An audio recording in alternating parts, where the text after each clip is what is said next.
is on a mission to create a revolution of positive, transformational experiences through acts of kindness. We do that by hosting a series of live interviews with leaders in our community that are doing that, passing kindness forward. They either are individuals doing it on their own or they represent organizations. Tonight, I'm pleased to introduce the executive director of the American Red Cross Mid-Michigan, Kelly King. Thank you so much for joining us, Kelly. Thanks for having me, Bob. I'm glad to be here. Kelly, I have a question for you. You know, the American Red Cross, we know that it consistently saves lives, but can you talk a little bit about your disaster cycle services and what that is? Yeah, so I think a lot of folks they know that the Red Cross, when there's a large disaster like a hurricane and that, you see us on TV providing shelter and hope for those that were affected. Thankfully, we don't have a lot of those large scale hurricanes and natural disasters here in Michigan, but every day we are responding to home fires. And home fires are actually one of the disasters that an individual is most likely to face. And so just this past weekend in mid-Michigan, or in Michigan as a state, we responded to over 20 different events. 19 of those were house fires, and then we had a building collapse incident there as well. And that was over 60 individuals that needed help in that situation. So it's a regular pace for us that we see on average, maybe, 6 to 7, possibly 8 home fires a night or throughout the day that our volunteers are responding to on a regular basis and really providing that immediate care and comfort for individuals who are affected. So I was going to talk about that. When you go out to a house fire, what do you do? So we have an amazing team of volunteers. So about 90% of the Red Cross's workforce is volunteers. And these folks are specialized in casework. And pre-COVID, we would actually usually respond directly to the incident. So we would go to the fire scene and comfort the family, provide a warm blanket for folks in the winter, and just kind of talk through what the process would look like, and things that you don't think of when there's a home fire. You have to leave so quickly from your home. Sometimes you don't take your glasses with you, or medications, or just your IDs and things like that. And so we can help the family start to process that. And we also provide some immediate financial assistance so that folks, if they need to get a hotel room, can stay in a hotel while they get their house attended to, or find a longer term solution. Maybe they lost some of their food or personal belongings and they can replace those. We really put it in the hands of the family to determine what those immediate needs are after the incident. I have to say thank you for that, because I can't imagine what it's like when your house burns down, and at least you have somebody there that says, okay, I'm going to navigate you through this process of what's going to happen next, because you're lost. So let's talk about the blood supply. How is it right now, especially with COVID-19 taking place? And are you taking blood donations? So we are taking blood donations. Thankfully, our supply has stabilized a little bit compared to when COVID initially first hit. When that happened in early March, we went into a critical need and shortage of supply.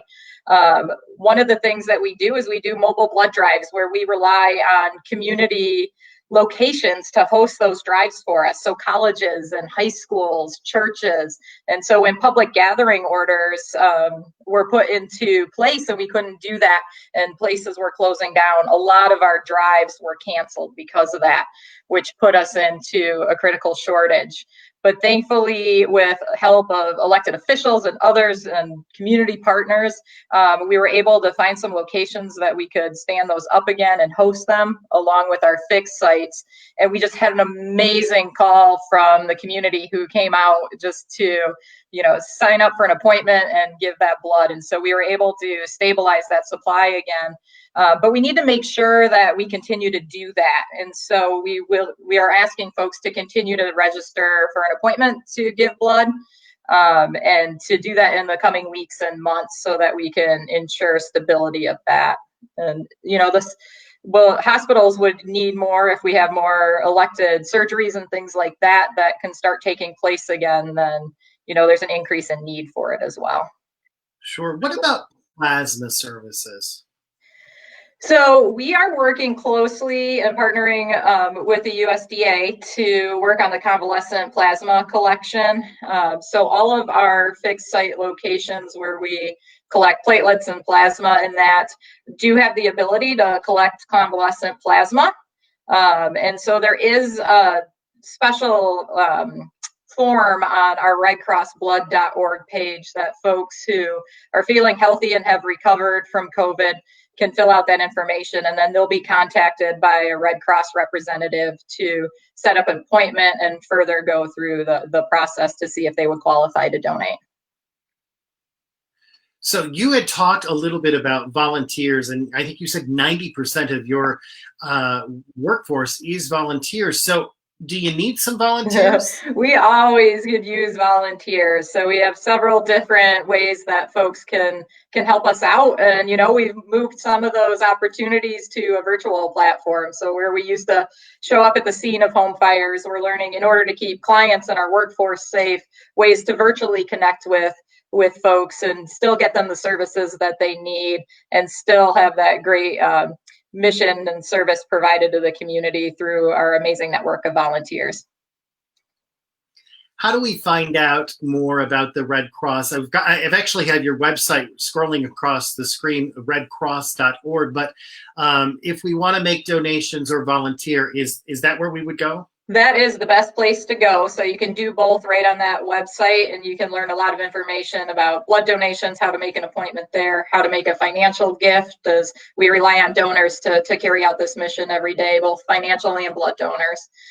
So that is a great location for folks to get more information.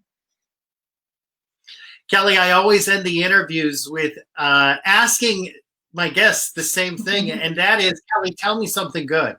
So one of the things that the Red Cross does is we prepare folks for possible disasters. And one of the programs that we have is called the Home Fire Campaign and Sound the Alarm, where we actually go out into the communities with volunteers and install up to 3 free smoke alarms in individuals' homes.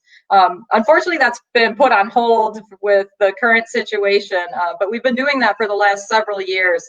And because of that program, we have a documented life saved right here in the Lansing, Michigan community, because they had a home fire, but the Red Cross had been there, our volunteers were there, installed these alarms, and then created an escape plan in that with the family. And when that incident occurred and that fire occurred in their house, they were alerted by the smoke alarms and they had a plan and they knew what to do and they were able to get out. And so not only do we save lives through blood donations, but just helping and educating and preparing our communities.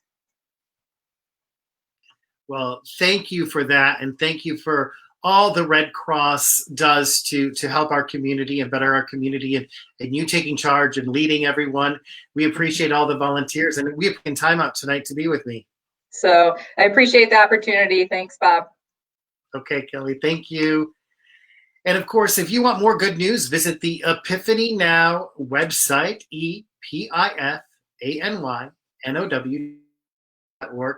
Visit us on Facebook and like our page. And we've got great news because we have 10 YPIF finalists that are up on our website now that you can vote for your favorite YPIF, Youth Passing It Forward. And there's some amazing kids up on our website right now. So we will see you tomorrow night with more good news.